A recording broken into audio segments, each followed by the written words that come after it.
ustedes como equipos directivos de estos establecimientos técnicos, ¿cuál era para ustedes el desafío?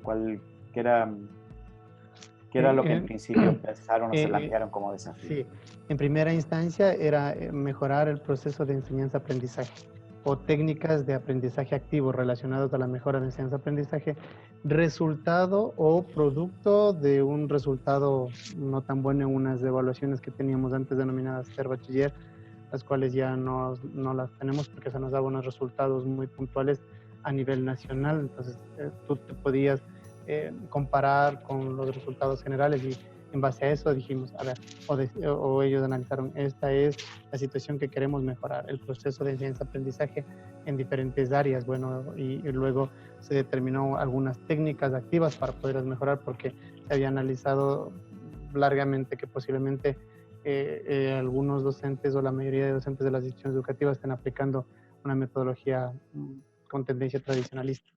Ujú, claro.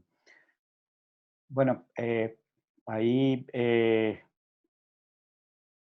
quizás eh, siempre en todo ciclo de indagación y desafío compartido, hay un proceso que es complejo que tiene que ver con el ponernos bien de acuerdo respecto a eh, qué vamos a entender, por ejemplo, con un aprendizaje activo.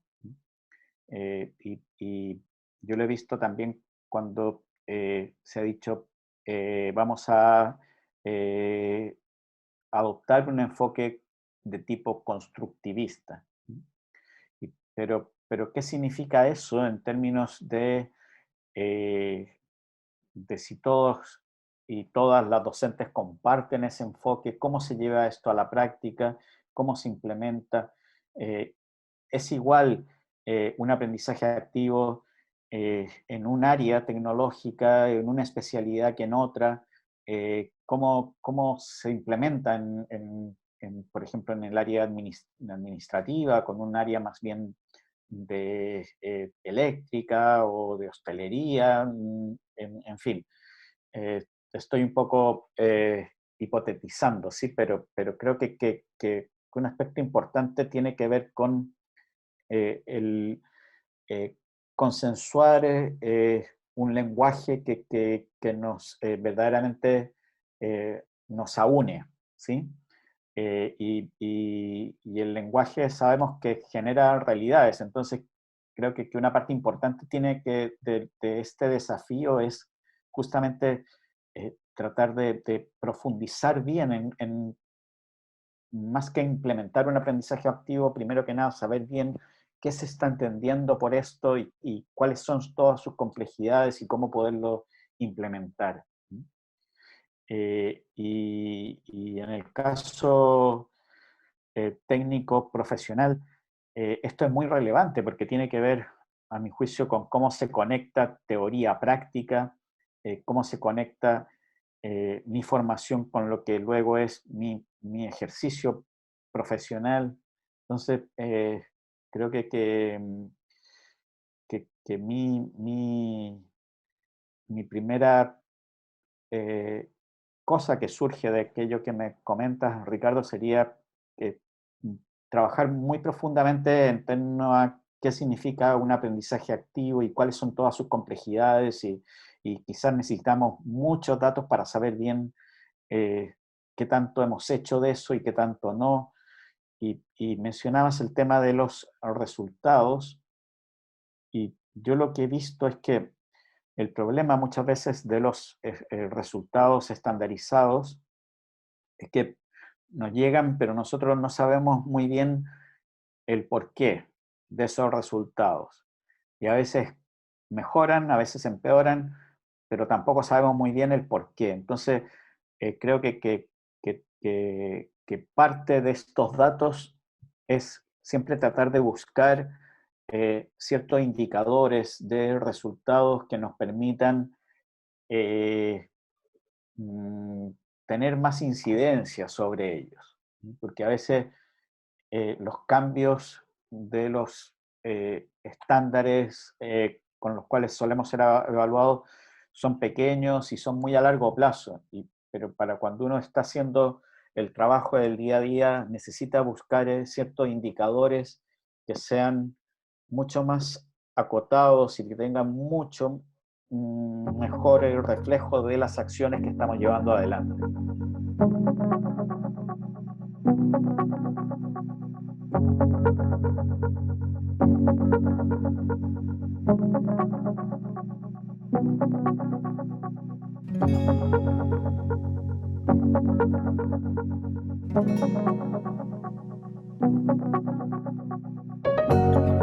Yo quisiera de pronto, Luis, plantearte unos desafíos, unas preguntas y conocer tu opinión, porque yo me he hecho varias preguntas desde que iniciamos este proceso en cuál sería el ideal de la pregunta, el ideal del alcance, el ideal del desafío, que realmente a veces en el afán de superar estas dificultades que van detectando a partir del análisis de datos, en este caso se hizo el análisis de los resultados de las pruebas Ser Bachiller, entonces ellos plantean varios desafíos, varias preguntas que son bastante interesantes, pero mi duda ha sido la siguiente: ¿cuán factible, cuán alcanzables son? Te he escuchado todo este tiempo y hay preguntas realmente y desafíos muy concretos, bien específicos. Entonces te comento los dos que tengo para que tú con tu aporte pues puedas argumentar, apoyar y permitir la reflexión para la mejora de estos aportes que han hecho, ¿ya? Entonces, tengo dos preguntas de indagación. La primera, ¿cómo mejorar los resultados obtenidos en las pruebas Ser Bachiller en los dominios matemático-lingüístico, de tal manera que los estudiantes que conforman la CPA mejoren estos resultados, ¿no? Entonces, ¿cómo mejorar los resultados obtenidos en las pruebas Ser Bachiller en los dominios matemático y lingüístico? Ese es el uno. Y el otro es cómo mejorar la calidad de la enseñanza-aprendizaje mediante entornos virtuales de la CPA durante este periodo escolar. Sí. Bueno, la primera yo diría que es una pregunta que nos las hacemos todo el tiempo y es también muy, por lo menos aquí en Chile también es muy recurrente, ¿sí? Como en el área y principalmente el lenguaje y matemática, mejorar nuestros resultados evaluados a través de los estándares. ¿Sí? Y bueno, yo diría que esa es una buena pregunta, pero todavía muy general. ¿Sí? Efectivamente tengo los datos que no estoy rindiendo bien. Probablemente puedo hacer un análisis de esos datos históricos y saber que he ido descendiendo. Puedo hacer un análisis de esos datos en relación a escuelas vecinas y saber que estoy descendido. O sea, hay mucha información que me puede ayudar para saber que efectivamente no lo estoy haciendo bien.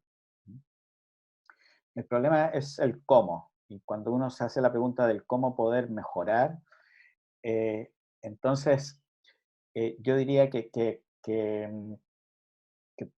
todavía es una pregunta muy amplia y que lo que la respuesta también va a ser muy general. Entonces, yo lo que me parece importante sería el poder acotar más esa pregunta.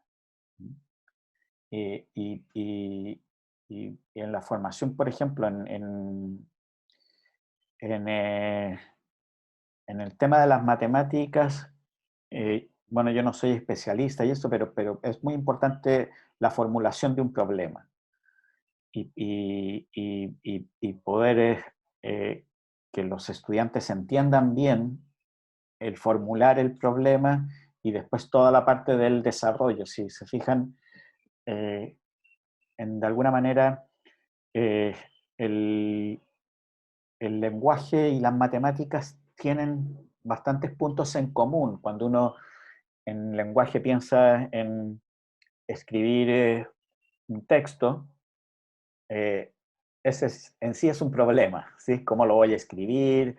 ¿Cuáles van a ser las ideas? ¿Cuál va a ser la estructura que le voy a dar? y finalmente cómo va a ser el desarrollo y cómo lo voy a llegar a la conclusión. Y eso es una habilidad. Yo me he dado cuenta que cuando uno logra tener esa estructura, ¿ya? Incluso en las pruebas, a veces cuando nuestros estudiantes aplican esa estructura, ¿ya?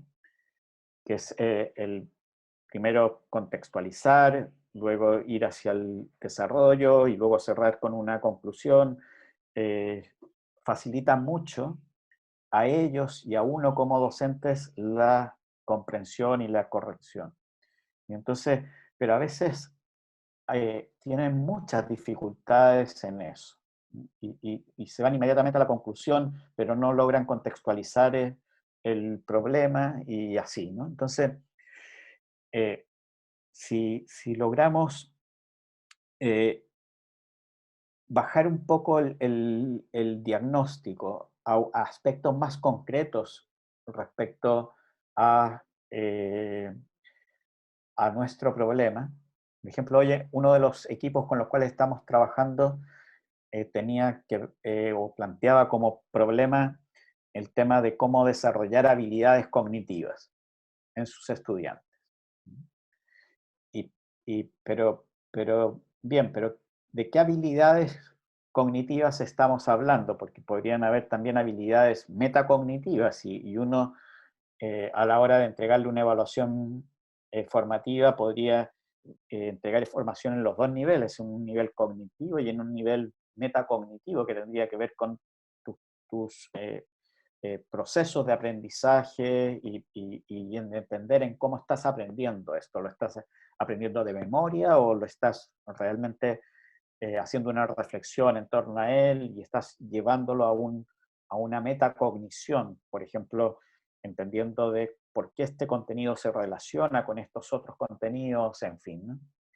Y creo que a la primera pregunta que mencionas le falta eso, le falta llevarlo a un nivel de concreción que nos permita luego implementar ciertas acciones y ver ciertos resultados que quizás no van a lograr en lo inmediato un impacto en ese indicador de ese estándar que es el que finalmente deseo cambiar. Pero yo sé que eso se deriva de muchas acciones y de muchas cosas que yo puedo ir haciendo para que finalmente logre eso que es el objetivo mayor que tiene que ver con mejorar los resultados en las pruebas estandarizadas. Respecto a la segunda pregunta que me haces o que me planteas que tiene que ver con el tema del uso de las tecnologías, ¿no? No sé si me la puedes repetir, porque tiene que ver con el uso de las tecnologías en temas de pandemia, ¿no? Claro que sí. Ver, ¿cómo mejorar la calidad de la enseñanza-aprendizaje mediante entornos virtuales? Mm. Esa pregunta yo por lo menos la veo mucho más concreta, ¿no? Cómo mejorar la calidad de la enseñanza en entornos virtuales.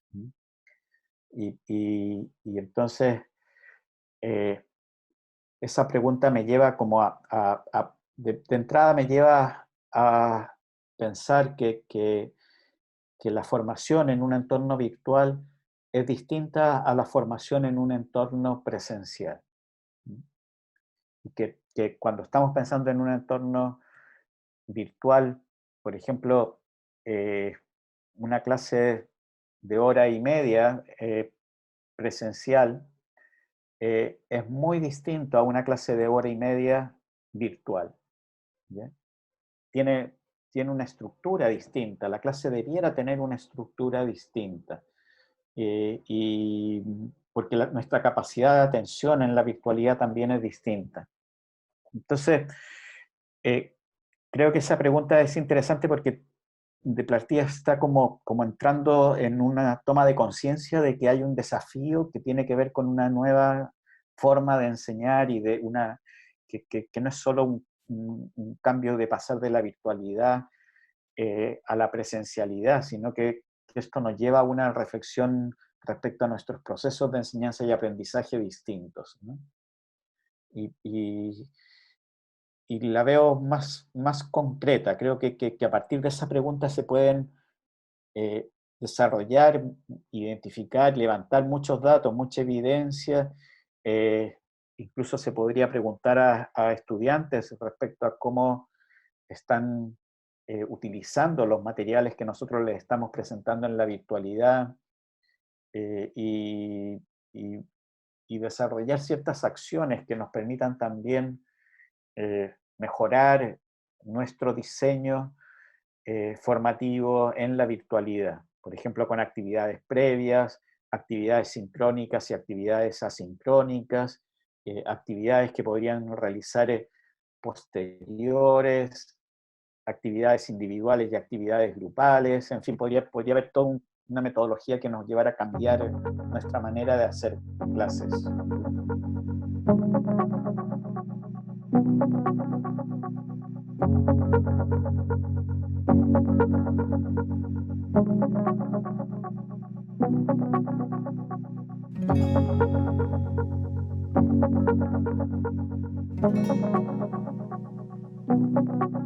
En cuanto a este mismo tema de las preguntas de indagación, estimado Luis, de alguna manera, cuando en nuestra CTA, en la Mautateva, estábamos planteando ya las preguntas de indagación, no sé por qué de alguna manera fue sentir que se nos dificultaba el plantear, ¿no? El llegar a esa construcción de la pregunta de indagación, ¿no?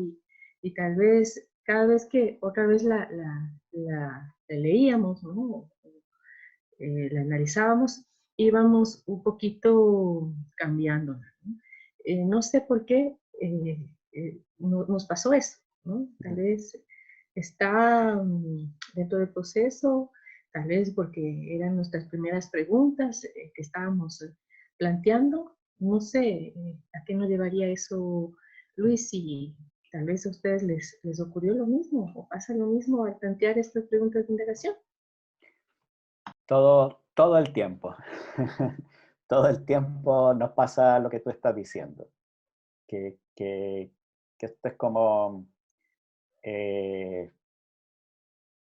como que uno siempre tiene la sensación de que podría mejorar la pregunta y que la pregunta no está bien formulada y que hay un tema que quedó fuera y que no está en la pregunta y que en realidad esa no es la pregunta relevante, sino que es esta otra.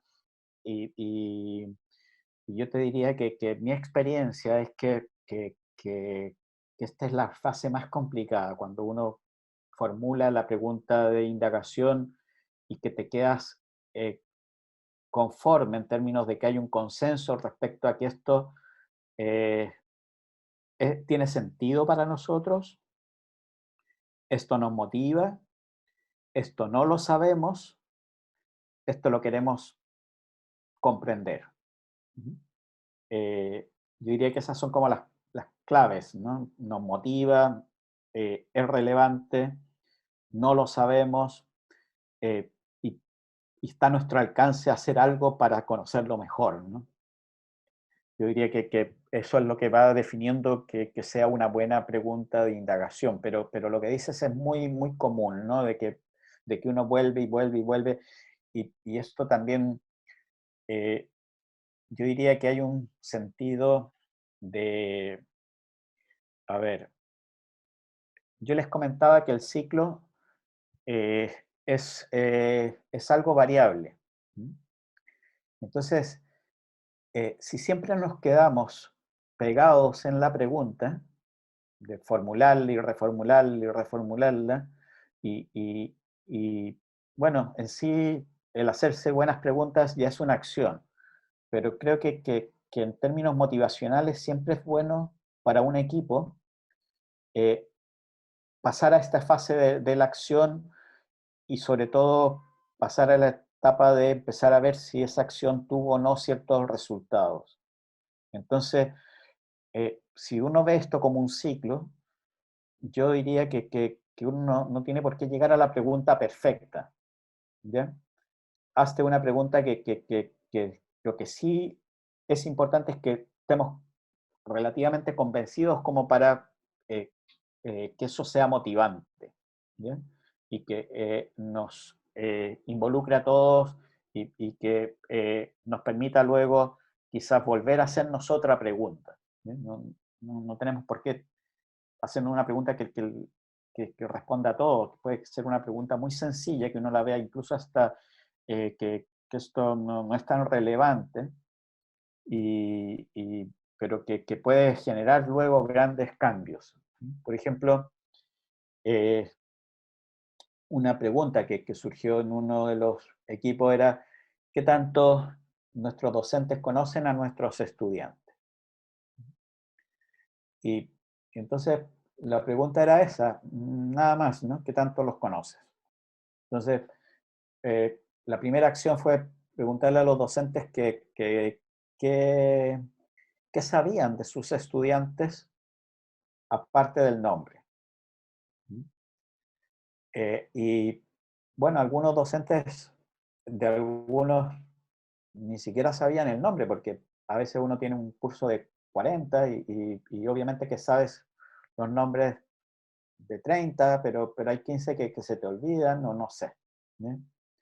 Y esa fue una primera acción de saber de cuántos de tus estudiantes tú te sabes su nombre y puedes dirigirte a ellos por su nombre.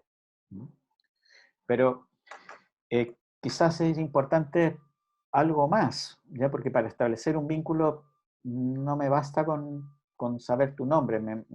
Creo que es importante saber, por ejemplo, también qué te gusta, si tienes hermanos o hermanas, eh, cuáles son tus sueños también. No sé, ¿de cuántos de tus estudiantes de tu clase tú has conversado respecto a, por ejemplo, qué tipo de fútbol le gusta? eh, qué, eh, qué hace su papá o su mamá, si vive con sus dos papás o quizás vive con una tía o con su abuela, o en fin. Eh, ¿Me entiendes? Y esa primera pregunta, que es qué tanto el o la docente conoce a sus estudiantes, deriva en muchas otras preguntas y que si nosotros nos proponemos como eh, objetivo, quizás el que, eh, imaginémonos que la pregunta es que mientras yo más conozca a mis estudiantes, más motivados van a estar. Y el conocer significa que tengo que saber bastante más cosas de ellos. Y me doy cuenta que no sé, con un curso del año pasado yo sabía información respecto a solo a 10. Y este año que me he preocupado de tener información respecto a 30, de los 40, ha cambiado mucho la dinámica de enseñanza y aprendizaje al interior del aula. Y con eso solo me estoy dando cuenta de que es muy importante a la hora de establecer un vínculo, el conocer más información respecto a mis estudiantes. Eh, ¿Me entiendes? Que una pregunta que parece como muy concreta, muy pequeña, tiene consecuencias muy grandes. Y entonces uno podría volver a repetir la pregunta y decir, bueno, por qué conozco tan poco a mis estudiantes? ¿Y qué podríamos hacer como escuela? Porque no basta que uno conozca, sino que todos los docentes de la escuela debiéramos conocer más. Y entonces eso implicaría, por ejemplo, eh, a la hora de reiniciar el ciclo, eh, hacerse la pregunta de por qué nosotros, dado que somos los mismos docentes que le damos clase a Pedro o a María en matemáticas, en historia, en lenguaje, pero nunca conversamos transversalmente respecto a Pedro, a María, a Juan, y siempre lo pensamos como en segmentos separados, ¿no? Y entonces decimos, Pedro es bueno para las matemáticas, pero es malo para el lenguaje, o es malo para historia, o es malo para educación física, pero nunca logramos juntarnos los profesores de educación física, lenguaje, matemática, hablar de Pedro y cómo podemos facilitar su desarrollo integral, ¿no? No sé si me entiendes cómo algo muy concreto puede llevar a una pregunta mucho más compleja, que es cómo nos articulamos entre docentes para tener un conocimiento más acabado respecto a nuestros estudiantes, que sería un nuevo desafío y nos llevaría a un nuevo ciclo de indagación colaborativa. Yo entre los aprendizajes que quisiera resaltar es precisamente la opinión que solicité. O sea, llevar esta idea de que estas preguntas de indagación son realmente concretas, alcanzables y específicas, es decir, que respondan al cómo, como tú comentabas, Luis. Entonces, una vez que tenga respuesta al cómo, pues ya voy determinando que lo puedo alcanzar y determinar específicamente qué quiero. Entonces, eso es importantísimo para no ampliar, porque siempre se generan preguntas muy generales y eso en la marcha, cuando ya quieren elaborar el plan de indagación, puede generar dificultades porque no se va a llegar a concretar algo específico. Eso te agradezco mucho y pues interesante recordar todo ese ciclo de aprendizaje, todo ese ciclo de indagación, pues es fundamental porque es lo que vamos a poner en marcha, no solo nosotros como asesores, sino también es interesante que los diferentes actores, como los directivos, los docentes, vayan poniendo en ejecución. Y sobre un fin común, un desafío común, se generen y se integren fuerzas colaborativas para alcanzar los ideales y propósitos institucionales y educativos a nivel nacional. Muchas gracias por tu tiempo y participación. Gracias, gracias Beatriz. Y creo que lo que dices es muy, muy importante respecto a la pregunta de indagación. Y yo le agregaría lo que dices, el tema de nos motiva esta pregunta. Eso es fundamental. Y en la respuesta a esa pregunta hay que ser muy sincero. Porque si tú dices, sí, esto está muy interesante y todo, pero a la mitad del camino vas a decir que no, que en realidad no era lo que a ti te interesaba, es frustrante para el resto del equipo. Entonces yo creo que tiene que haber un convencimiento de que esto te motiva y formularla en primera persona, ¿no? Decir, mira, esto es mi pregunta y es nuestra pregunta y la tomamos de esta manera, porque no es... Hay preguntas que son muy inteligentes, muy relevantes, pero la verdad que a mí me da lo mismo, ¿no? Esto es algo que a mí me mueve, ¿no? Por eso que partimos hablando de la importancia de conformar un equipo que tuviera un desafío y una pregunta que moviliza, ¿no? Ok. Muchas gracias, Luis. Creo que podemos seguir conversando sobre este tema porque es súper interesante.